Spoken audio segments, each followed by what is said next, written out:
있습니다. 마태복음 24장은 마지막 때, 즉 종말의 모습을 보여주고 있습니다. 예수님은 제자들이 성전 건물을 가리키면서 한번 보십시오 라고 말할 때에 예수님은 돌 하나도 돌 위에 남지 않고 다 무너질 것이라고 예수님께서 말씀하셨습니다. 제자들이 예수님께 재차 묻습니다. 그러면 세상 끝에는 어떠한 일들이 일어납니까? 그렇게 질문을 합니다. 그리고 그에 대한 대답으로 예수님께서 24장과 25장에 걸쳐서 이제 제자들에게 대답하시는 말씀입니다. 이는 주의 재림과 종말에 대한 말씀인데 오늘 이 본문은 그 일부분입니다. 본문 35절에 이렇게 말씀합니다. 천지는 없어질지언정 내 말은 없어지지 아니하리라. 이렇게 말씀합니다. 세상의 모든 것은 없어질지라도 주께서 말씀하신 것은 결코 없어지지 않는다. 이 말씀인데 이것은 다 이루어진다는 말씀입니다. 예수님 마태복음 5장 18절에도 말씀하셨습니다. 진실로 너희에게 이르노니 천지가 없어지기 전에는 율법의 1.1획도 결코 없어지지 아니하리라. 이렇게 이미 마태복음 5장 18절에서도 말씀하신 바가 있습니다. 율법은 하나님의 말씀입니다. 즉 그 말씀이 모두 다 이루어진다는 뜻입니다. 이와 같이 예수님께서도 말씀하신 것이 반드시 이루어진다는 말씀을 오늘 본문에서 강조하고 계시는 것입니다. 예수님은 그리스도로서 아버지와 함께 천지를 창조하신 분입니다. 동시에 그는 심판자이시기도 합니다. 만물의 주인이시죠. 그러므로 천지는 없어질지라도 그의 말씀은 항상 영원히 있어서 역사여서 반드시 이루어진다는 것을 우리에게 강조하는 말씀입니다. 하나님의 말씀은 영원합니다. 하나님의 말씀은 모든 세대를 초월해서 적용이 되고 이루어집니다. 한 시대에만 국한된 말씀이 아니에요. 하나님의 말씀은 1500년의 기간 동안 약 40명의 저자를 통해서 기록되어진 하나님의 말씀입니다. 이 성경이 가르치고 있는 것이 누구냐? 바로 하나님이라는 사실이에요. 즉 하나님의 영감을 받아서 기록된 이 하나님의 말씀, 이 말씀은 그때만 주신 말씀이 아니고 이 하나님의 말씀은 세대를 초월해서 주신 말씀이라는 것이죠. 그리고 이 말씀대로 이루어지는 것은 그때만 이루어지는 것이 아니고 세대를 초월해서 이루어지는 하나님의 말씀이라는 것입니다. 또한 오늘을 사는 우리에게 주시는 말씀일 뿐만 아니라 앞으로도 영원히 모든 세대에 걸쳐서 주시는 말씀이고 이루어지는 하나님의 말씀이라는 사실입니다.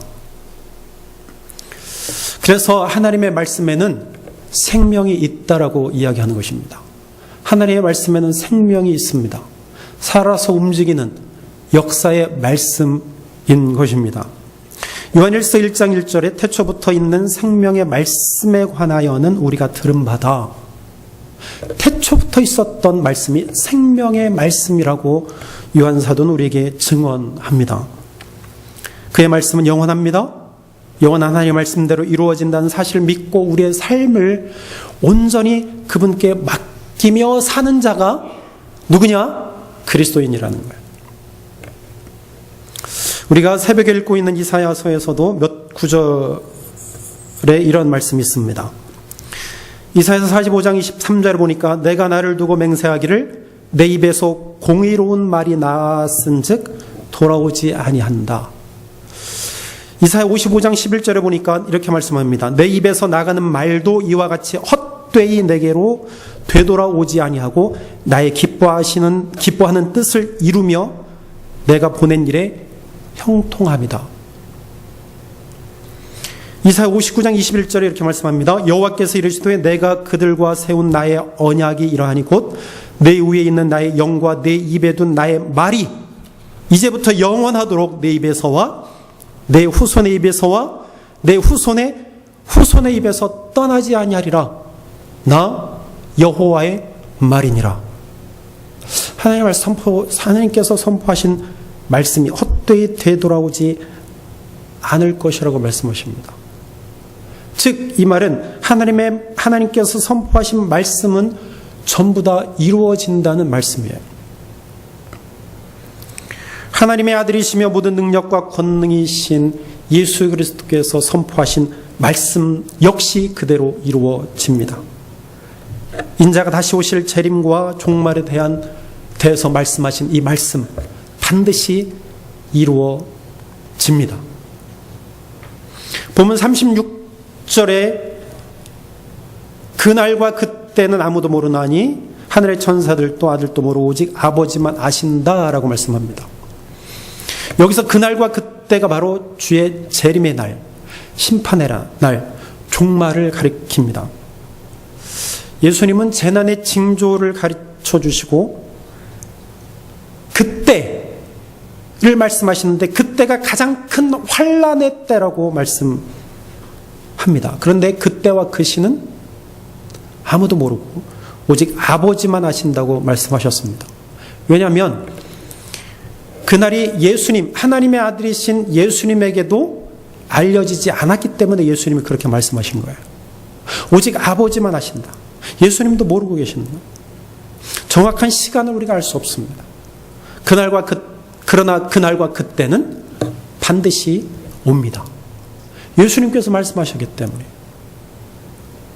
여기서 하나님 아버지만 아신다 라고 해서 아버지께서 이미 날짜를 다 정해놓고 안 가르쳐 주신 것이냐, 아무에게도 가르쳐 주시지 않은 것이냐, 그것이 아니고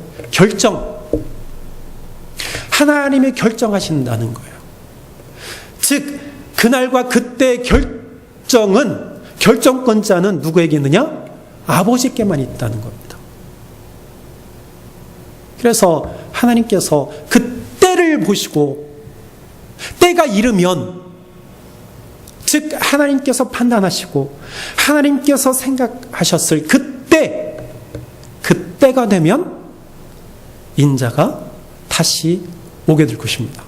그날이 바로 심판의 날, 종말, 마지막 때 예수님께서 이 땅에 오시는 날인 것이죠. 우리들에게 사실 속 시원하게 하나님께서 말씀해 주셨으면 얼마나 좋겠습니까? 그날과 그 시를 정확하게 우리에게 가르쳐 주셨으면 얼마나 좋았을까요? 그죠? 우리가 가만히 앉아 있다가 그날 하나님께서 말씀하신 성경에서 그날을 정확하게 기록해 놓았다면 그날이 가까워 왔을 때, 정말 진짜로 가까이 왔을 때 그때 딱 회개하고 교회 다니고 예수 믿으면 우리는 다 죄 용서함 받고 하늘나라에 갈 수 있게 되는 것이죠.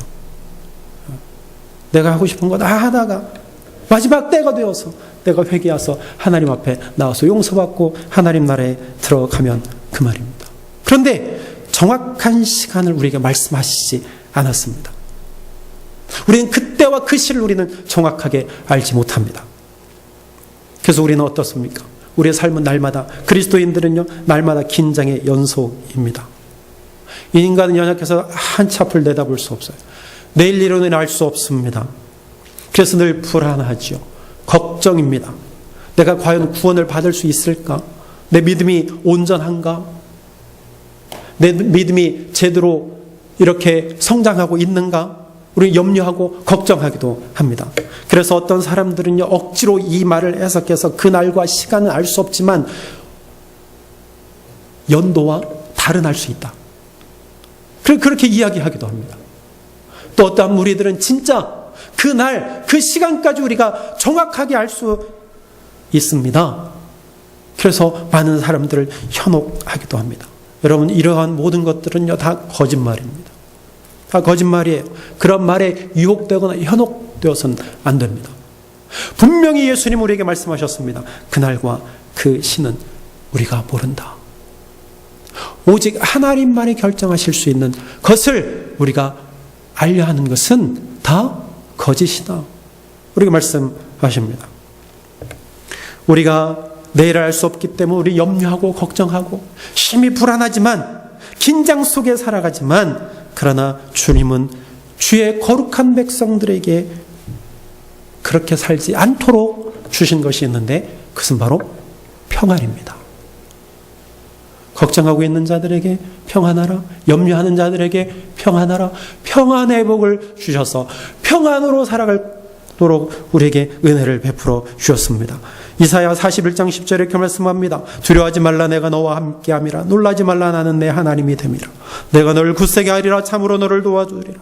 참으로 나의 의로운 손으로 너를 붙들어 주겠다. 두려워하지 말고 놀라지 말라, 내가 너를 붙들어 주겠다고 말씀하십니다. 또한 마태복음 1장 23절에 보라, 처녀가 잉태의 아들을 낳을 것이요 그의 이름은 임마누엘이라 하리라 하셨으니, 이를 번역한 자 하나님이 우리와 함께 계십니다. 하나님은요, 예수 그리스도를 통해서 우리 인류와 함께 하신, 그래서 하나님의 아들이신 예수님은 이 땅 가운데 오셔서 우리와 함께 하신 분이에요. 또한 그 예수님은 우리에게 성령님을 보내주셨어요. 그래서 성령님을 통해서 도움받고 하나님의 거룩한 백성으로 살아가고 평안하게 살아가도록 우리에게 은혜를 베푸셨어요. 요한복음 14장 27절에 이렇게 말합니다. 평안을 너에게 주노니 곧 나의 평안을 너에게 주노라. 내가 너에게 주는 것은 세상에 주는 것과 같지 아니하냐. 너희는 마음에 근심하지도 두려워하지도 말라. 내가 너에게 평안을 주노니 근심하지도 말고 두려워하지도 말라고 말씀합니다. 여러분, 내일을 알 수 없어서 우리는 두렵고 불안하지만 하나님 우리에게 평안을 주셨습니다. 평안함으로 살아가라. 평안함으로 살아가라. 주께 모든 것을 맡기고 평안한 마음으로 살아가라. 여러분, 하나님은 나와 늘 함께 하십니다. 두려워하거나 놀라지 말고 주의 평안으로 살아가는 저 여러분들이 되기를 바랍니다. 환난과 재난은 결코 예수 그리스도를 구세주로 고백하는 자들 완전히 덮지 못할 것입니다. 주께서 주시는 평안으로 살아가는 자에게 환난과 재난이 다가와도 완전히 덮어버릴 수 없습니다. 왜냐하면 우리의 삶은 하나님의 것이기 때문입니다. 내 삶은 하나님의 것입니다 라고 인정하고 고백하고 사는 자들에게는 환난이 덮칠 수 없습니다. 그의 삶은 기쁨이 있기 때문입니다. 그의 삶은 능력이 있기 때문입니다. 하나님은 분명히 예수를 그리스도 고백하는 자들 반드시 구원, 재난 가운데서 구원하실 것입니다. 오늘 본문에서 예수님은 그 날과 그때에 대해서 우리에게 말씀하시면서 몇 가지 예를 들어서 우리에게 말씀하셨습니다. 첫째는 노아의 때예요. 그날과 그때가 노아 같다라고 말씀하십니다. 노아가 살던 시대에 대한 기록은 창세기서에 나오죠. 6장부터 10장까지 우리에게 말씀합니다. 노아의 시대에는 사람의 죄악이 세상에 가득하였습니다. 사람의 마음의 생각과 모든 계획이 항상 악했다고 성경은 기록합니다. 그래서 하나님은 세상을 심판하시려고 합니다. 그때 하나님의 은혜를 입은 사람이 한 사람이 있었는데 그가 바로 노아입니다. 노아는 당대의 완전한 자이며 그는 하나님과 동행했다고 6장 9절에 말씀합니다. 하나님은 노아에게 하나님의 계획을 알게 하시고 방주를 만들게 하십니다. 노아는 하나님의 말씀에 따라서 심혈을 기울여서 하나님께서 말씀하신 방주를 만들었습니다. 드디어 방주가 완성이 되었습니다. 지상에 살아있는 생명의 한 쌍과 또 노아와 그의 아내와 그의 아들과 며느리 8명이서 노아의 방주에 오르게 되었습니다. 하나님께서는 노아가 600세가 되던 해 홍수를 나게 하셨습니다. 아무도 예상하지 못한 순간에 타락한 사람들은 피할 수 없는 대홍수가 일어났습니다. 한번 닫힌 노아의 방주의 문은 열리지 않았습니다. 홍수는 온 세상을 덮었고 노아와 그 가족 외에는 전부 다 죽었습니다. 여러분, 분명히 홍수는 미리 예견되었습니다. 창세기 6장 3절에 보니까 이렇게 말합니다. 나의 영이 영원히 사람과 함께하지 아니하리니 이는 그들이 육신이 됨이라. 그러나 그들의 날은 120년이 되리라. 노아에게 말씀하시기 전에 하나님 120년 그날을 주셨어요. 그날은 심판의 날입니다. 하나님 120년의 시간을 인간에게 주셔서 노아와 같이 하나님 앞에 나와라, 회개하라, 의인이 되어라, 완전한 자가 되어라. 120년 동안 기회를 주셨습니다. 그러나 사람들은 그 말씀에 귀를 기울이지 않았습니다. 그래서 그런 걸까요? 사람들의 관심은 하나님의 심판이 아니었습니다. 오직 자기 자신의 삶이었고 경건하지 못한 생각과 계획뿐이었습니다. 그들은 멸망받는 그날까지도 그것을 깨닫지 못했다고 성경은 말씀하고 있습니다. 사람들은 노아가 방주를 짓는 모습을 보면서도 깨닫지 못했습니다. 그리고 홍수가 나자 그들은 노아의 가족 8명 외에 한 사람도 건짐받지 못하고 다 죽게 되었습니다. 오늘 마태복음 24장 39절에 인자의 임함도 이와 같으리라. 인자의 임함도 이와 같으리라고 말씀합니다. 홍수의 때와 마찬가지로 재림은 불현듯 임하게 될 것이라고 말씀합니다. 재림은 그 누구도 예측할 수 없습니다. 단지 징조로 그날과 그때가 가까이 와 있음을 우리가 알 뿐이에요. 두 번째, 두 사람과 두 여인에 대해서 예수님이 말씀하십니다. 두 사람이 밭에서 밭을 메고 있는데 한 사람은 데려가고 한 사람은 버려둠을 당할 것이라고 말씀합니다. 두 여자가 맷돌질을 하고 있는데 한 사람은 데려가고 한 사람은 버려둠을 당할 것이라고 말씀합니다. 재림의 순간에 일어날 일은요, 분리라는 거예요. 분리. 평소처럼 두 사람이 함께 생활하다가 영적 상태에 따라서 한 사람은 데려감을 당하고 한 사람은 버려둠을 당한다고 말씀합니다. 알곡과 가라지가 분리되듯이 마지막 때 그때가 되면 완전히 분리가 된다는 거예요. 한 사람은 알곡, 한 사람은 가라지 편으로. 어떤 사람은 구원받고 어떤 사람은 버림받습니다. 주의 재림과 종말의 때에는 이렇듯 엄중한 결과가 나타날 것입니다. 그때는 사람에게 더 이상 유예의 기간을 허락하시지 않을 것입니다. 노아의 홍수 때도 완전히 분리되었습니다. 노아와 그의 가족은 홍수로부터 건짐을 받았지만 그 외의 모든 악한 자들은 버려둠을 당해서 홍수에 다 휩쓸려 떠내려갔습니다. 이러한 분리가 재림 때 있을 것을 본문에서 말씀하고 있습니다. 그러면 그날 그때, 즉 재림의 때, 종말의 때 버림받지 않기 위해서 어떠한 자세로 우리는 살아가야 되는지 성경은 우리에게 말씀합니다. 예수님 우리에게 말씀하세요. 첫째는 깨어있으라는 거예요. 본문 42절에 이렇게 말합니다. 그러므로 깨어있으라. 어느 날에 너희 주가 임할는지 너희가 알지 못한다. 깨어있으라. 깨어있으라는 말은 영적으로 깨어있으라는 말이에요. 눈을 뜨고 정신을 바짝 차리며 주의 깊게 살펴서 오직 주를 바라보라는 말씀이에요. 주님을 소망하라는 말씀입니다. 영적으로 잠자는 자들은 홍수 때 노아의 방주에 들어가지 못하여 홍수에 휩쓸려 떠내려간 사람들과 똑같습니다. 멸망 때까지도 노아가 왜 방주를 짓는지 알지 못하는 사람과 똑같습니다. 하나님이 심판하실 것을 그들은 전혀 몰랐습니다. 영적으로 깨어있지 않고 잠자는 자는 홍수에 휩쓸려가는 자들과 똑같습니다. 본문 43절은 어떤 집주인이 도둑이 언제 올지 깨어 있으면, 집주인이 도둑이 언제 올지 알고 깨어 있으면 그 주인이, 그 도둑이 가져가지 못하게 했을 것이라고 말씀합니다. 그러므로 도둑이 언제 올지 모르기 때문에 항상 깨어 있으라는 거예요. 그러면 도둑과 어떻게 해요? 맞닥뜨릴 수 있죠. 깨어있는 자는 도둑을 만날 수 있는 거예요. 두 번째는 깨어있을 뿐만 아니라 준비하고 있으라고.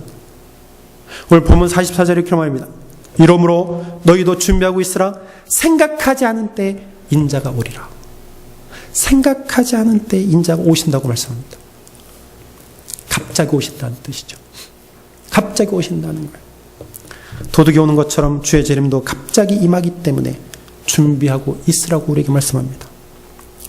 만약 밤낮으로 깨어 있다면 도둑과 우리는 두 눈을 마주칠 수 있게 되는 거죠.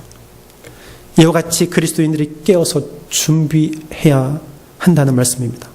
이러한 자만이 마지막 예수님 오실 때 예수님을 만날 수 있다는 것입니다. 주께서 갑자기 오신다 할지라도 깨어있어서 준비된 자는 주님을 만날 수 있습니다. 준비하는 자는요, 두려워하지 않습니다. 준비하는 자는요, 조급하지 않습니다. 준비하는 자는요, 불안해하지 않습니다.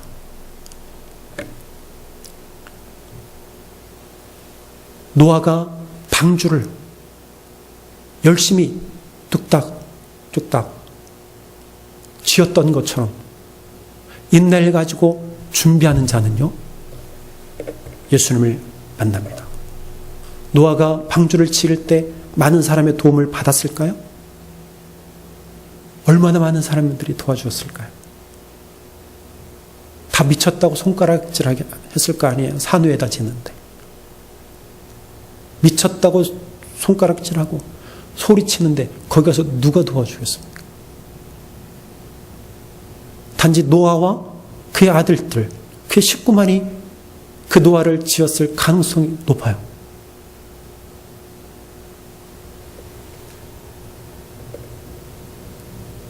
그래도 묵묵히 느려도 천천히 노아와 그의 가족은요, 그 방주를 완성해냅니다. 완성해내요. 결국에 그 방주로 인하여서 노아와 그의 가족은 다 구원받습니다. 인내하여서 천천히 하나님을 바라보고 성실하게 사는 자는 두려워하지 않고 불안하지 않고 걱정하지 않고 믿음 생활할 때에 주님 오실 때 주님을 만나게 된다는 사실입니다. 오늘 본문 38절에 이렇게 이야기합니다. 사람들이 먹고 마시고 장가들고 시집가고 40절에 밭에 있음에 또 41절에 맷돌질을 하고 있음에 그렇게 말합니다. 여러분, 이것이 어떤 삶이에요? 특별한 삶입니까? 아니에요. 그냥 우리의 삶하고 별반 다르지 않잖아요. 먹고 마시고 장가고 시집가고 맷돌질하고 밥 매는 것.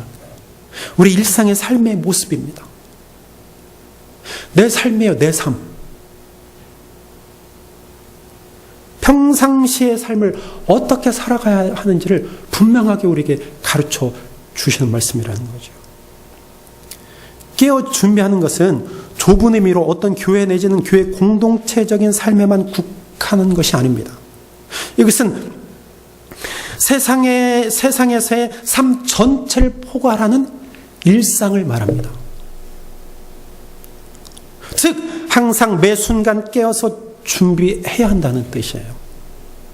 교회 와서 예배 드릴 때만 깨어있는 것이 아니고 전체 삶, 세상에서의 삶 전체를 포괄하는 일상을 의미한다는 것입니다.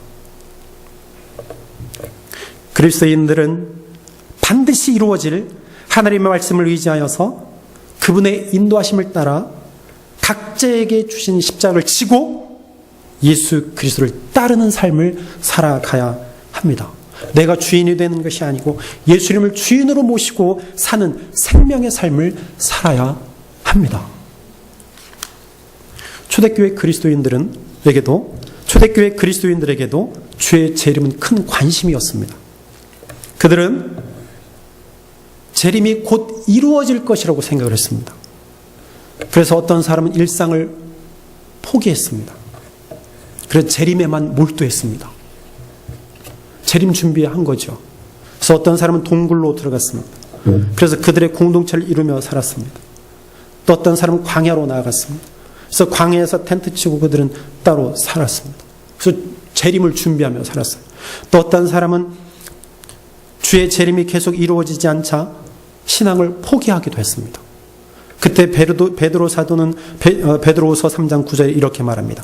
주의 약속은 어떤 이들이 더디다고 생각하는 것 같이 더딘 것이 아니라 오직 주께서는 너희를 대하여 오래 참으사 아무도 멸망하지 아니하고 다 회개하기에 이르기를 원한다.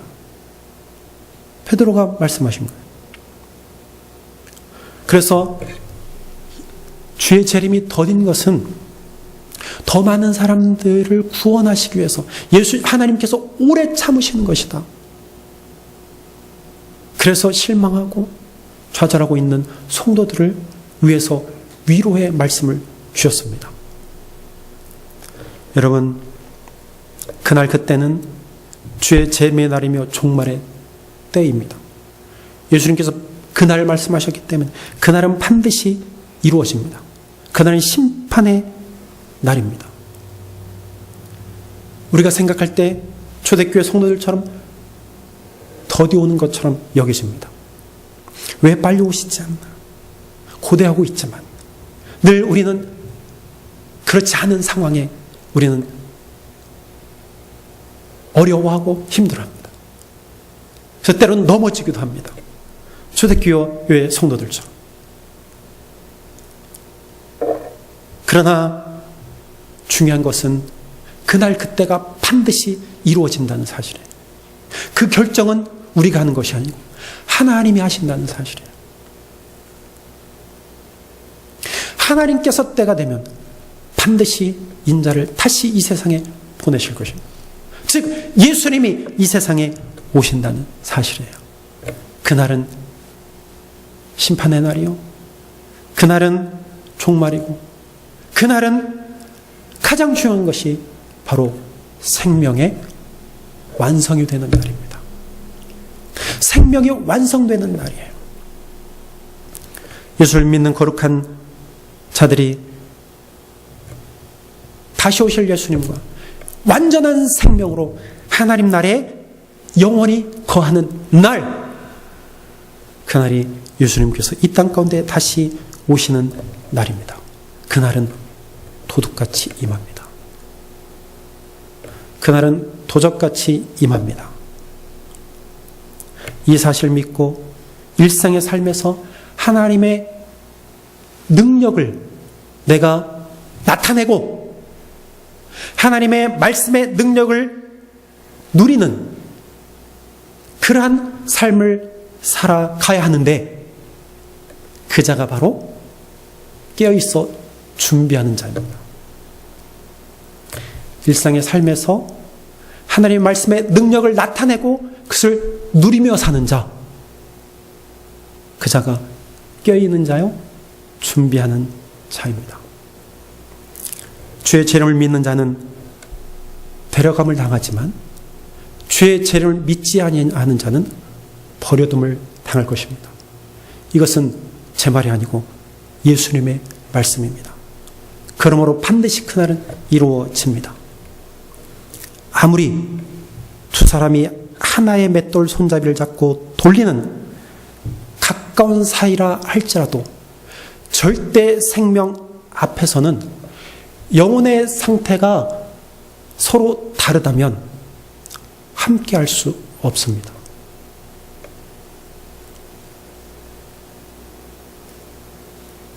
절대 생명 앞에서는 아무리 가까운 사이, 여러분들이 아무리 가까운 사이가 누가 있습니까?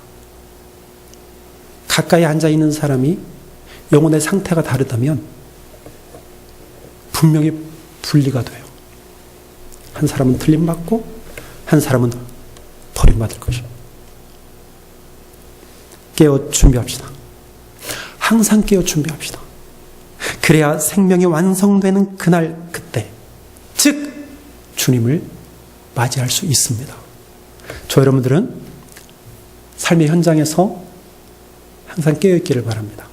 언제 어디서든지 깨어있어서 주님 맞을 준비를 하고 사는 저 여러분들이 되기를 바랍니다. 그래서 우리 한신교회 속해 있는 온 성도들은요, 저 천국에서 다 얼굴 마주보고 기뻐하는 놀라운 역사가 일어났으면 좋겠어요. 그래서 이 대림절에 정말 줄 맞이하는 그런 믿음으로 성숙한 그리스도인이 되시기를 주의 이름으로 축원합니다. 기도하겠습니다. 주님 감사합니다. 그날